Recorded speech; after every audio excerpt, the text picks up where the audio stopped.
Hello दोस्तों, ticket की नई वीडियो और ब्लाइंड 75 आज बड़ा ख़ास दिन है क्योंकि हमें चोरी करनी है।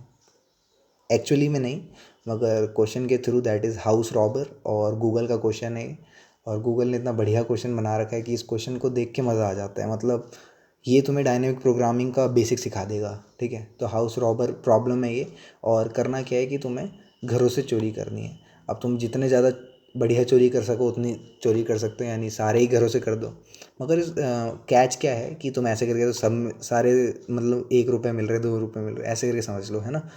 तो तुम सारे घरों से चोरी कर सकते थे, मगर कंडीशन ये दे दी कि एडजेसेंट घर नहीं होने चाहिए, अगल बगल वाले नहीं होने चाहिए। यानी अगर ये एक इधर से चोरी करी तो दो से नहीं कर सकते, अगर दो से करी तो तीन से नहीं कर सकते, या एक से नहीं कर सकते। ठीक है, एडजेसेंट वाले नहीं होने चाहिए।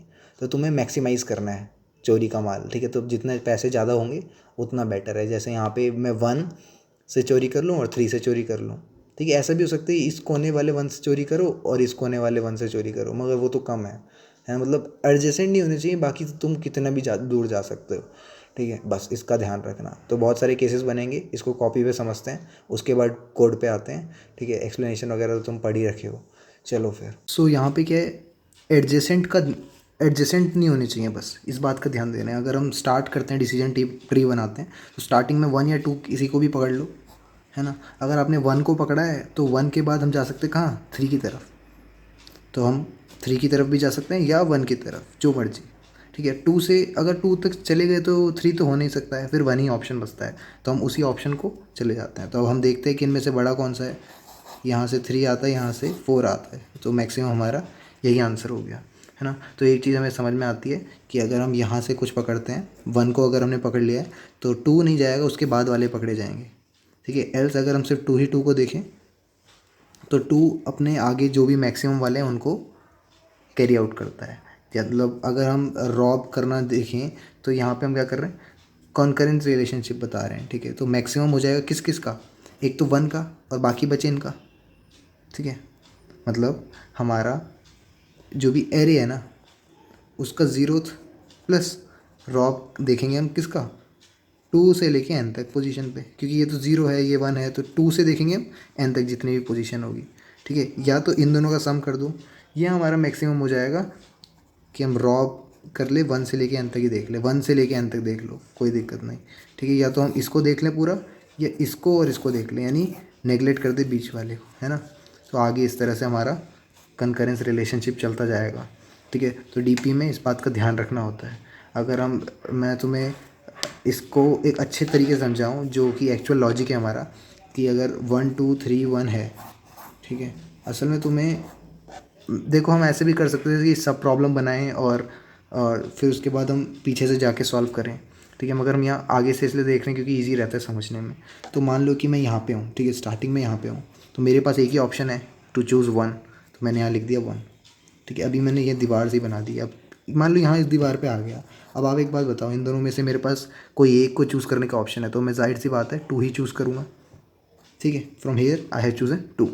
अब 3 पे बात आ जाती है इंटरेस्टिंग वाली, क्योंकि अब 3 पे पहुंच गए ना हम, तो हमारे पास यहाँ पे 2 तरह के ऑप्शन आते हैं। First one is to carry out 1 and 3, that is 4, और टू कैरी आउट 2। तो हम क्या करेंगे, 2 को ही चूज़ करेंगे, क्योंकि 4 को ही चूज़ करेंगे क्योंकि 4 बड़ा है ना। अब 1 तक पहुँचे तो हमें देखना पड़ेगा कि हम एडजेसेंट को तो ले नहीं सकते हैं, 3 को तो ले नहीं सकते हैं। उसके बाद इन दोनों में से मैक्स कौन है, 2 है, तो 2 + 1 दैट इज़ 3, है ना। क्या 3 होगा या फिर हम 4 वाले को लें। तो हम 2 को चूज़ करें, 3 तो जमा होने 1 ऐड होने के बाद होगा ना। तो अभी हमारे पास क्या है ऑप्शन, 2 को चूज़ करो या 4 को। तो डेफिनेटली हम 4 को ही चूज़ करेंगे, है ना। तो अल्टीमेटली हमें क्या करना है, एक बात समझ में आ जाती है कि इतना झमेला नहीं है कि हमें सबको देख के चलना है। यहाँ पे हम आए तो हमें लेट्स सी ऐसा था ना, तो यहाँ पे 4 किस वजह से आया, प्रीवियस 2 वैल्यूज़ को देख के। तो बस इसी का ध्यान रखना है कि प्रीवियस 2 वैल्यूज़ को पकड़ना है और हमारा आंसर इन्हीं में से मैक्सिमम आ जाएगा। ठीक है, क्योंकि अल्टीमेटली जो ये रिजल्ट्स आ रहे हैं वो हमें पीछे से जज करके ही तो आ रहे हैं, है ना। तो हमें जस्ट प्रीवियस 2 को देखना है, तो हमें पता है कि 1 + 2 करने से ज़्यादा बेटर है हम 4 को ही चूज़ करें। ठीक है, तो ये था हमारा सिंपल सा तरीका, इसका कोड भी ऐसा ही है। तो अभी हमने समझा कि हम क्या करेंगे, हमें सिर्फ 2 ही प्रीवियस वैल्यूज़ की ज़रूरत है। तो मान लेते हैं कि रॉब 1 या रॉब 2 जो है वो ज़ीरोज़ हैं, क्योंकि अगर हमें एम्प्टी लिस्ट मिलेगी तो आंसर हम ज़ीरो ही कर देंगे प्रिंट। और कुछ इस तरह से विजुअलाइज़ करना कि R1 R2 है और ये n की वैल्यूज़ है। तो फॉर n इन नम्स हमारा टेम्परेरी वेरिएबल ले लिया मैंने, क्योंकि यहाँ पे देखो स्वैप कर रहे हैं हम, क्योंकि एक एक वैल्यूज़ को आगे बढ़ाते जा रहे हैं, है ना। टेम्परेरी वेरिएबल में क्या लेंगे, मैक्सिमम लेंगे n और R1 का, है ना, R1 और n का, क्योंकि बीच वाली वैल्यू को छोड़ देनी है, एडजेसेंट को नहीं पकड़ना है। तो उनमें से जो मैक्सिमम होगा उसको ले लेंगे, और R1 जो हो जाएगा वो हमारा R2 हो जाएगा, दैट इज़ दिस वन, है ना। तो या तो वो था ना, जैसे मैंने तुम्हें कॉपी में बताया था कि या तो तुम 2 रखो या 3 में 1 जोड़ के 4 करो, है ना। तो अल्टीमेटली R2 जो हो जाएगा वो हमारा टेम्प हो जाएगा, और ऐसे करते करते हमारा R2 जो है फाइनली कोने पे जाके लिस्ट में वही रिटर्न कर देगा हमारे आंसर को। तो देखो कोड कितना सिंपल था समझाना, है ना, मगर लॉजिक आना चाहिए प्रीवियस का। तो होप तुम्हें समझ में आया हो। और ब्लाइंड 75 में तुम मेरा साथ दे रहे हो, अच्छी प्रॉब्लम थी। ऐसे डायनेमिक के बहुत सारे कॉन्सेप्ट आएंगे, तो वीडियो को लाइक कर देना। नए हो चैनल पे सब्सक्राइब करना। मैं हूँ केशव, आप देख रहे हैं टेक एड। मिलते हैं अगली वीडियो में।